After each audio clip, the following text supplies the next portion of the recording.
Amém, igreja? Sente aí um pouquinho. Isso, oferte, termine de ofertar. Senta aí. Agora nós vamos ceiar. Vamos participar do corpo e do sangue de Jesus. Antes, eu quero fazer só um comentário aqui, também para ficar registrado nas redes sociais. Abra sua Bíblia aí, em 1 Coríntios, capítulo 11. 1 Coríntios, capítulo de número 11, tá? Vamos falar aqui sobre a ceia do Senhor. Muitas pessoas me perguntam, irmãos, quem pode tomar a ceia? Quem pode participar? De tempo em tempo eu tenho que estar falando isso daqui na nossa igreja, né? De tempo em tempo, para o pessoal saber qual é o modo que a gente pensa, como a gente interpreta esse texto, como devemos fazer. Haja visto que a nossa igreja é uma igreja que tem o propósito de ser uma igreja apostólica, de fundamentos apostólicos. Ou seja, o que é isso? É uma igreja que tenta se aproximar o mais próximo do que os apóstolos viviam. É basicamente isso. Você fala, mas toda igreja evangélica deveria ser assim? Sim, mas não é. Essa é a realidade. Mas não é. Sobre a ceia, o apóstolo Paulo ele vai falar aqui sobre comer e beber indignamente. É só isso que eu vou falar hoje. Eu já preguei tantas vezes, tem tantos estudos disponíveis para vocês no YouTube, muitos, tá? Mas, qual é o comum? Eu fui criado, irmãos, na igreja pentecostal, meu pai era pastor, e por muito tempo eu participava da ceia, mas nem era crente. Eu só ia no dia da ceia, porque eu fui batizado nas águas, eu tinha que ir. Aí o povo pergunta, mas para participar da ceia tem que ser batizado nas águas, irmão? Se eu te falar que não existe nenhum versículo que fala disso, isso foi uma doutrina que a igreja evangélica, algumas, não todas, criaram. Não existe um versículo e nenhum tipo de correlação com isso. Não tem nenhum versículo. Eu costumo, quando eu vou falar para pastores e líderes, aí eu falo de uma forma mais áspera. Aí eu digo assim, foi a maior heresia pregada pela igreja evangélica, é isso. Proibir alguém que não é batizado nas águas não participar ou tomar a ceia. É uma das maiores heresias. Não existe isso na Bíblia. Não tem isso nos fundamentos apostólicos da igreja. Ah, não, mas o apóstolo Paulo disse que beber indignamente. Nós vamos ver aqui o que é beber indignamente. É só isso que a gente vai ver aqui hoje. Quem pode participar? Eu já vou lhe responder. Quem crê em Jesus. E automaticamente quem crê é quem aceita que Ele é o seu Salvador. Você crê que Jesus é o Salvador da tua vida? Você crê que Jesus ele pode te abençoar, te salvar e fazer... Pronto. Uma outra coisa que você deve saber para participar, o que é o poder do corpo, o que é o poder do sangue. A ceia, irmãos, ela é algo que foi instituído dentro de um princípio judaico. De um princípio o quê? Toda sexta-feira, os judeus eles fazem uma reunião chamada Shabbat, uma reunião familiar, porque eles vão guardar o sábado, é de sexta para sábado. É comum então o pai de família sentar os filhos na mesa e fazer o Shabbat, e ali eles comerem uma ceia. Você vai ver que quando a gente lê, eu ia para a igreja do meu pai, eu não era crente, mas se tinha um versículo que eu decorei, ou de tanto ouvir falar que eu só ia nesse dia de ceia, era esse daqui. 1 Coríntios capítulo 11, versículo 23.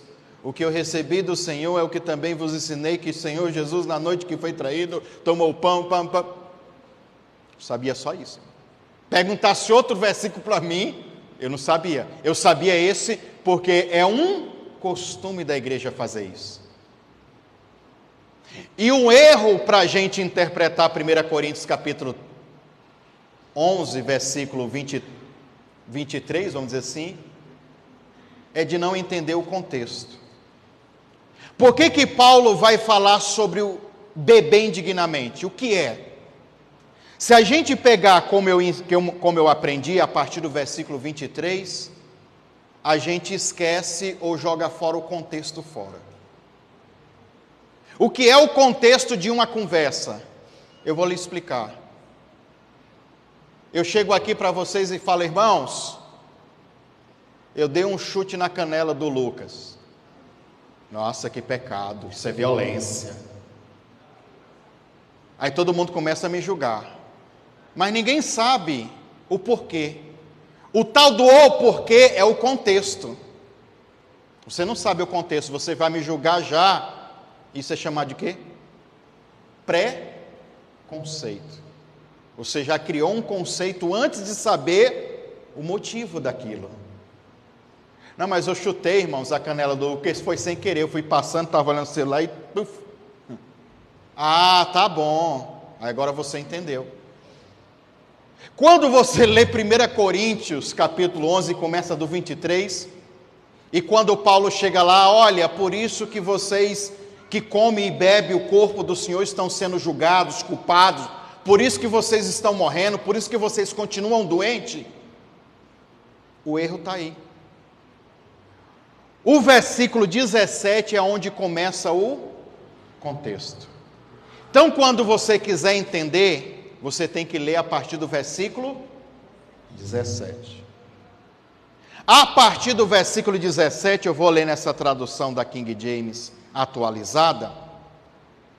Paulo já começa dizendo o seguinte, ó: apesar de tudo, irmãos, eu não vos elogiarei quanto à instrução que passo a vos dar agora. Ele vai começar a falar do assunto agora. Portanto, as vossas reuniões produzem o mal e não o bem. Em primeiro lugar, eu ouço dizer, olha o que Paulo está dizendo, eu ouço dizer que há entre vocês divisões.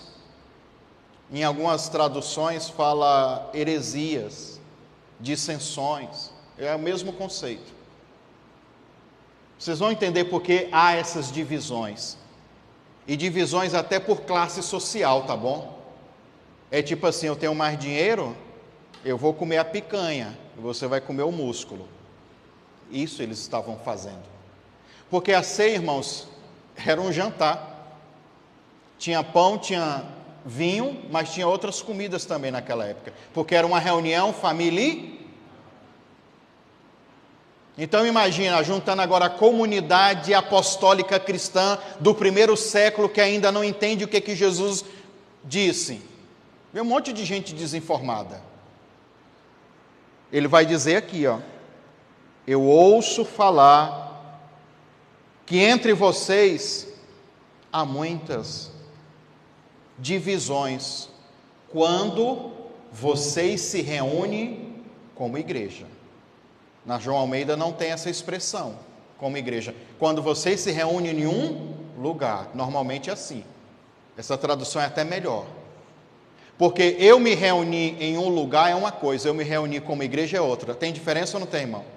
Você fala, vamos lá para o shopping tomar refrigerante, irmão, comer pipoca. Eu estou reunindo lá em um lugar qualquer, fazer coisas secular, coisas... Mas eu falo, ó, agora nós vamos orar, nós vamos para a casa de alguém, nós vamos para o culto, nós vamos se reunir agora como... Paulo, ele está falando quando vocês se reúnem como... Eu não estou falando quando vocês se reúnem socialmente. Vocês estão chamando disso de culto. E eu vou dizer para vocês que isso não é culto. Isso é uma baderna que vocês estão fazendo. Aí ele vai dizer que está tendo essas divisões entre eles no culto, quando eles se reúnem como igreja. Até em certo ponto eu acredito que isso esteja ocorrendo. Todavia se faz necessário que haja divergências, heresias também, entre vocês, para que os aprovados, ou seja, as pessoas certas, as pessoas corretas, irmãos, mesmo dentro das bagunças das igrejas aí, tem gente certa ainda, tem gente séria. Em qualquer movimento que possa você olhar, não, isso aí não é igreja, não.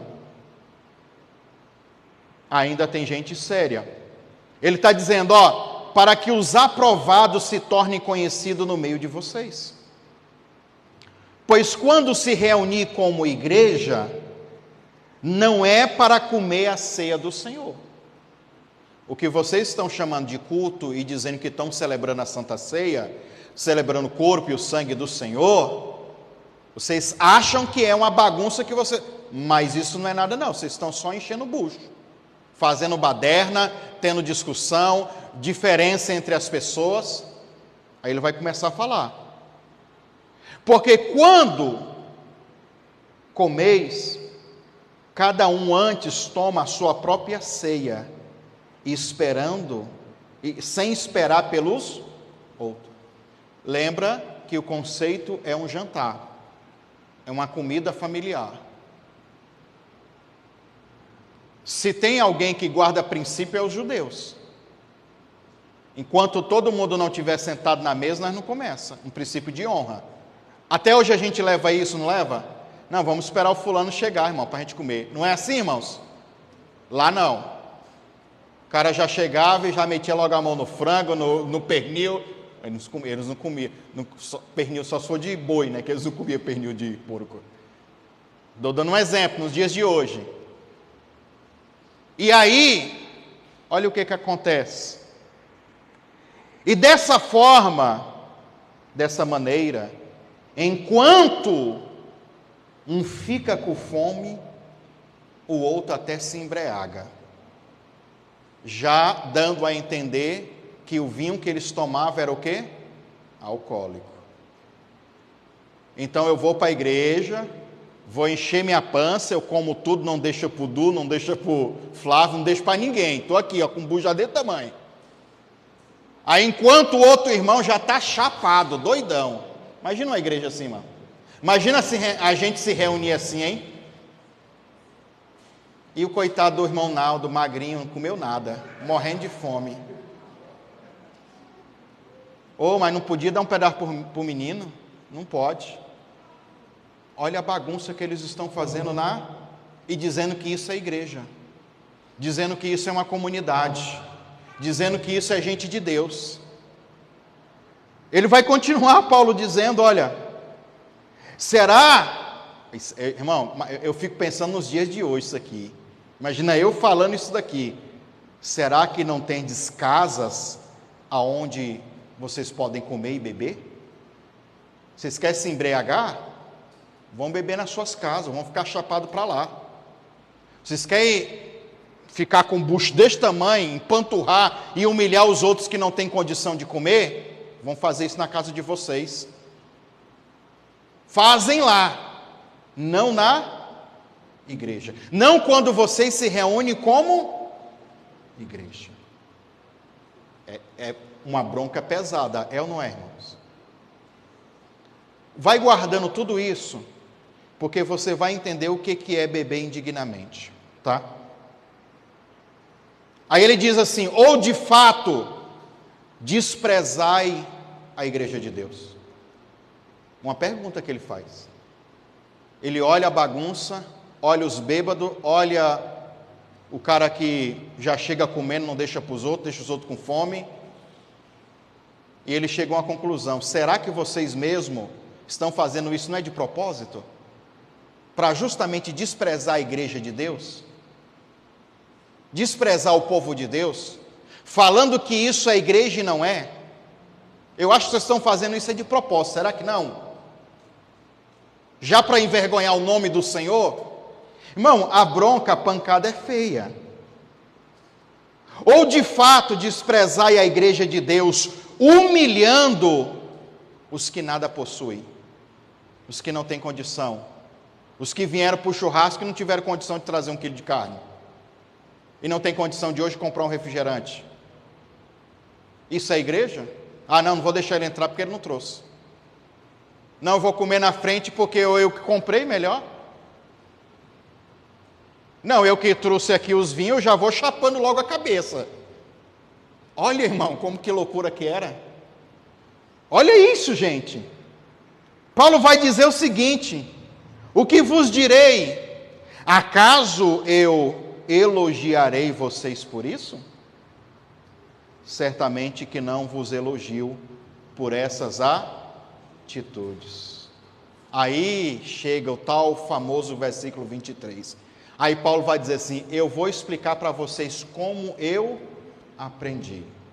E como foi que eu aprendi? Aí ele vai explicar: olha, o que eu recebi do Senhor, o que também vou ensinar vocês, vou entregar a vocês, é o que o Senhor Jesus, na noite que foi traído, tomou o pão, logo haver dado graça, o partiu e disse: isso é o meu corpo que é dado por vós, fazei isso todas as vezes em memória de mim.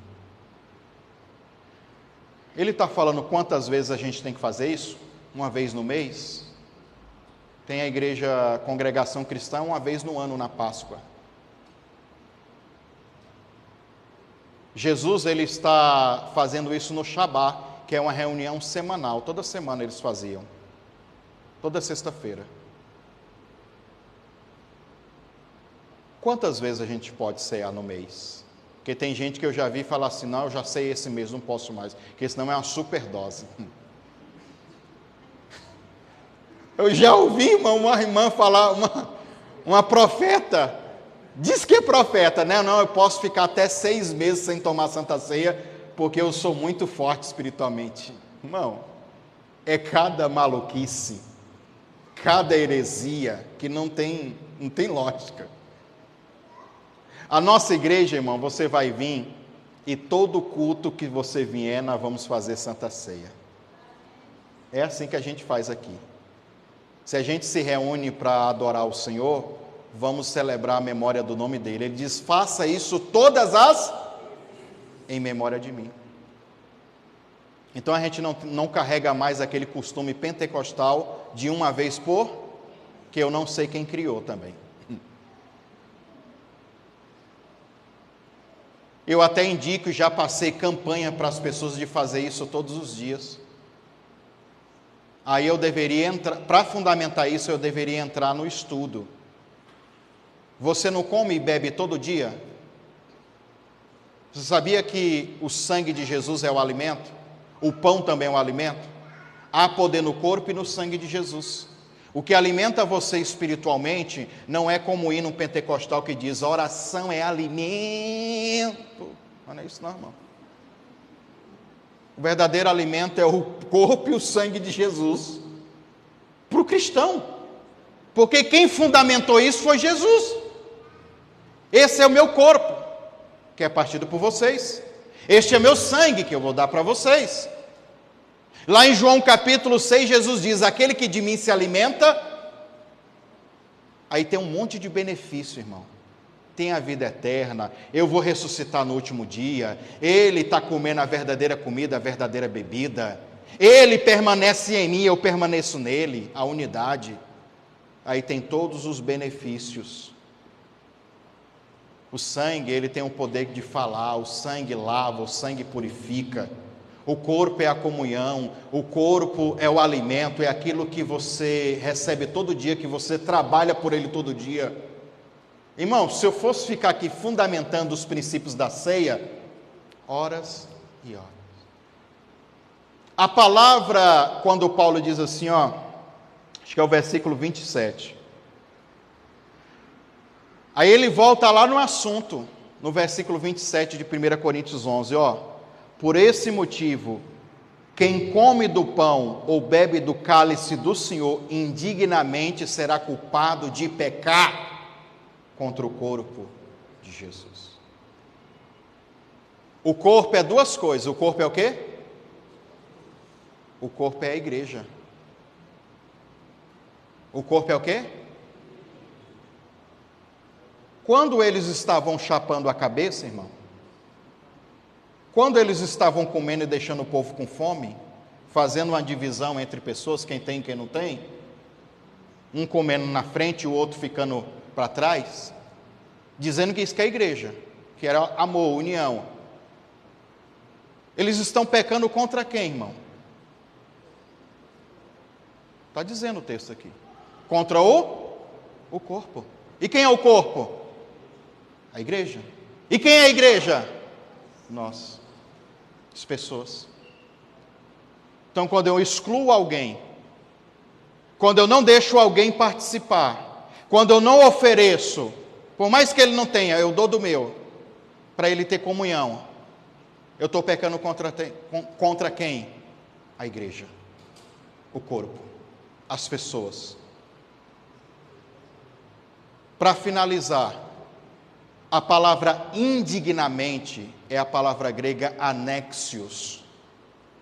Indignamente não é aquele entendimento que a gente recebeu, não, você é digno e você não é. Esquece isso. A tradução dessa palavra também pode ser agir de um modo impróprio.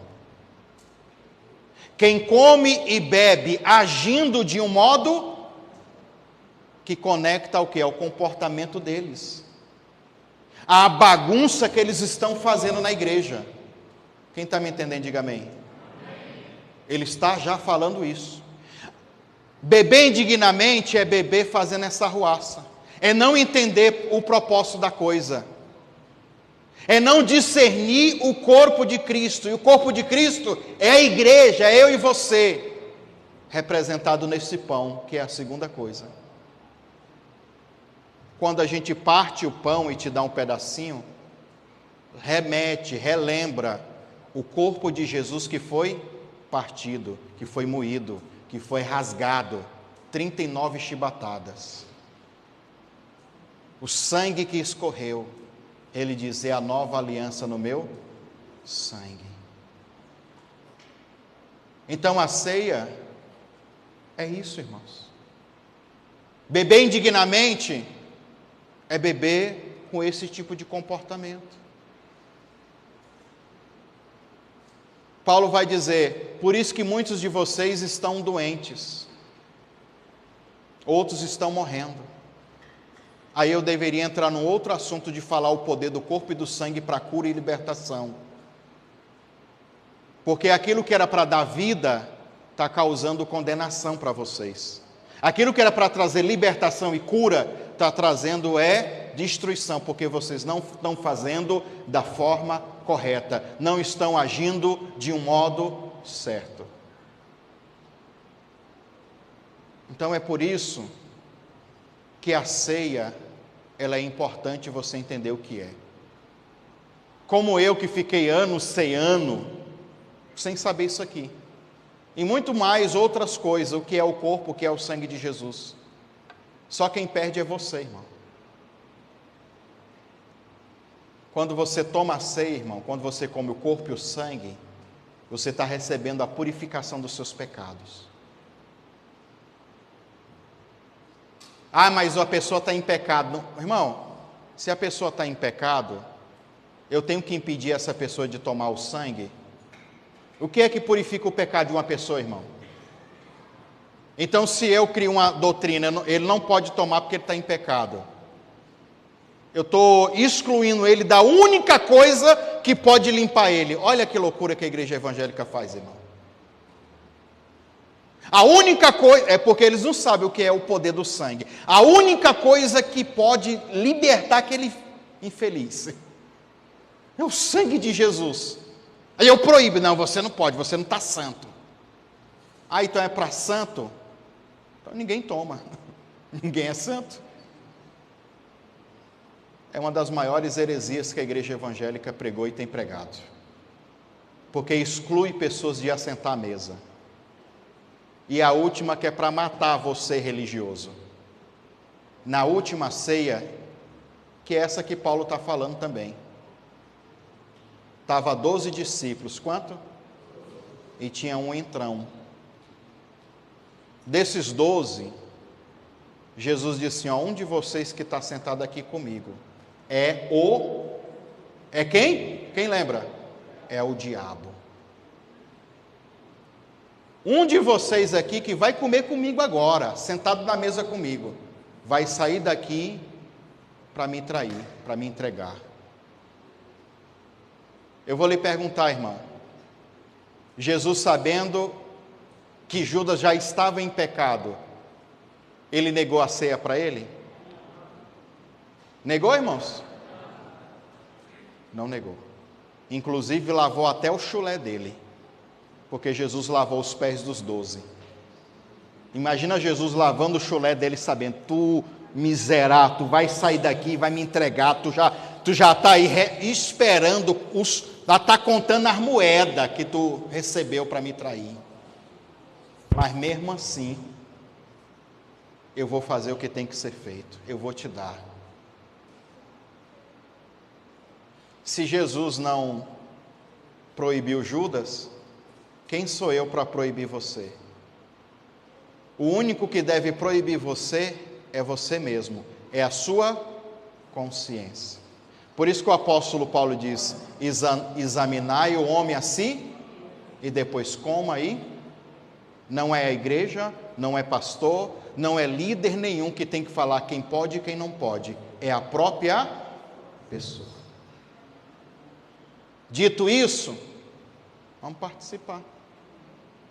Se levante um pouquinho, estenda as mãos ali em direção aos irmãos. A gente ora porque é um costume de dar graça, de agradecer. Este é o corpo que foi partido, que foi moído, que foi rasgado, mas que uniu a igreja. Este é o sangue que foi derramado. Este é o sangue que lava pecado, que destrói a morte. É o sangue que traz ressurreição. Esse é o momento da igreja estar em comunhão. Jesus, obrigado por ter instituído a ceia, esse momento de comunhão, de confraternização, esse momento da gente lembrar da morte de Jesus. Todas as vezes, meu irmão, minha irmã, que você comer a ceia do Senhor, você vai lembrar: aqui é o sangue dele. Oh Jesus, como o Senhor sofreu. Todas as vezes que você for comer esse pão, você vai lembrar: meu Deus, ele foi moído, ele foi cortado, ele foi destruído por causa dos meus pecados. A ceia em si, ela já é uma pregação, chamando o pecador para a cruz, chamando o pecador para o arrependimento, chamando o pecador para valorizar o que Jesus fez na cruz. Por que Jesus fez isso na última ceia? Porque era para aquele momento da crucificação ficar gravada na nossa cabeça, e todas as vezes que a gente ceiar, a gente lembra que Ele morreu na cruz por nós, para nos salvar, para nos purificar, para nos dar uma herança, para trazer para as nossas vidas as bênçãos celestiais. Eu costumo dizer que não há poder maior no universo, não há oração mais forte do que essa, a oração que é baseada no corpo e no sangue de Jesus. Este sangue é o sangue que o diabo odeia, é o sangue que o diabo não suporta, é o sangue que traz vida para nossas vidas. Obrigado, Jesus. Obrigado, Senhor, por nos lavar e nos purificar. Se você está com a sua consciência pesada, culpado, sentindo culpado: eu passei o dia pecando. Quando você pegar esse pão, quando você pegar esse suco de uva, está aí na tua cara o que pode te remir. o que pode te libertar. Basta você crer, basta você acreditar.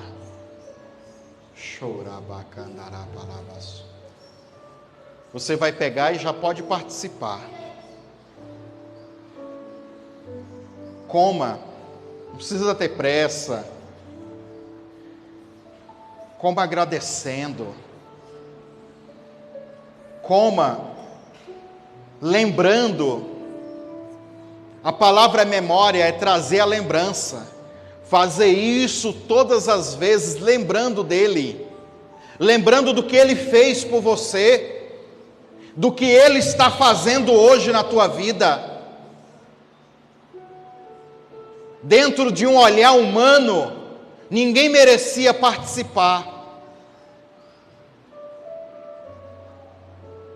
Hoje talvez você se sente um Judas na mesa com ele. E ele está dando para você e dizendo: olha, você pode mudar. Você não precisa fazer isso. Coma e receba desta graça. Receba deste perdão. Receba deste poder.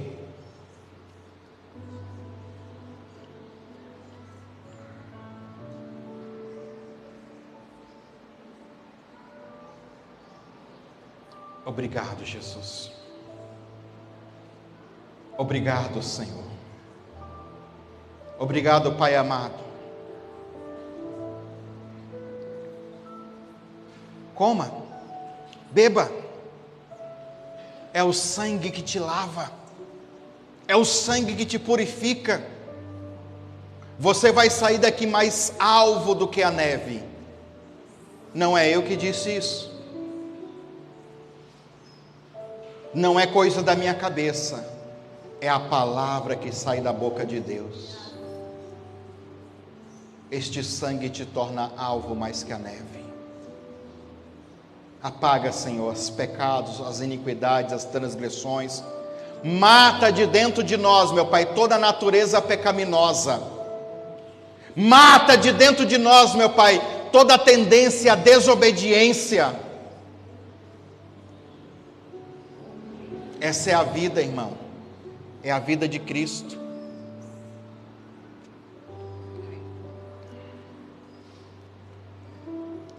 Isso é que faz você vencer o pecado. Coma e diga: Senhor, mata de dentro de mim esse pecado. Mata essa natureza pecaminosa. Coloca nojo em mim nisso. Não tem demônio que suporta, irmão. Não tem capeta que aguenta. Quando você sabe o que o corpo e o sangue pode fazer. Não há sacrifício maior. Não há força espiritual maior do que o que aconteceu na cruz. E foi por você. E é para você. Obrigado, Jesus. Eu não mereço. Você não merece. Por isso que é chamado de graça, favor imerecido. Você é um traidor, você é um isso, você é aquilo outro. Ah, eu não mereço. Mas Ele fez assim mesmo.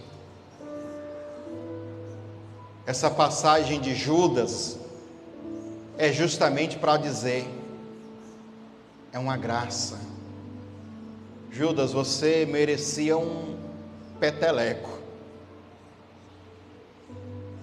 mas eu vou fazer por você. Jesus, obrigado, Pai. Jesus, obrigado, Senhor, por esse momento, por esse período de estarmos celebrando o Teu nome. Obrigado, Senhor. Saiamos daqui com a nossa consciência limpa. Saiamos daqui hoje para viver uma vida nova. uma nova história. Obrigado, Jesus. Obrigado, Senhor. É esse o amor que nos constrange. Essa é a graça que nos resgata. Amém? Aproveitando que você está em pé, nós vamos finalizar. Mas antes eu quero avisar para vocês. Quinta-feira próxima, dia 8 de junho, nós temos o quê? A nuvem. Não aqui, lá no Serrinha, no bairro Serrinha, em Goiânia. Irmãos, eu vou pedir a vocês que estão presentes já, nós vamos começar às 19 horas. Então, quem puder chegar cedo, é feriado, irmão. Quem puder chegar cedo, para a gente iniciar nessa hora, vai ser tão bacana se você conseguir. Se esforce para chegar cedo lá. E também levar a pessoa que você está convidando. Manda zap para ele, liga, sei lá, hora, jejuma, mas leva a pessoa para que Deus faça a obra na vida dessas pessoas, tá? Então eu aguardo todo mundo lá. No final ali, quem quiser comprar uma camiseta, quem quiser comprar um óleo, quem quiser abençoar, tem algumas coisas ali que você pode abençoar a igreja, tá bom? Vamos finalizar, estenda a sua mão assim. Diga assim: que a graça, a comunhão, a oração do Senhor, aquela oração de João 17, Pai, que eles se tornem um só comigo, como eu sou um só contigo. Eu me conecto a essa oração neste dia de hoje e peço também que a tua graça, a tua comunhão, as divinas consolações estejam sempre comigo, com a minha família, não só hoje, mas por todo sempre. Amém? Que Deus abençoe vocês, irmão. Então até quinta-feira na nuvem. Deus abençoe.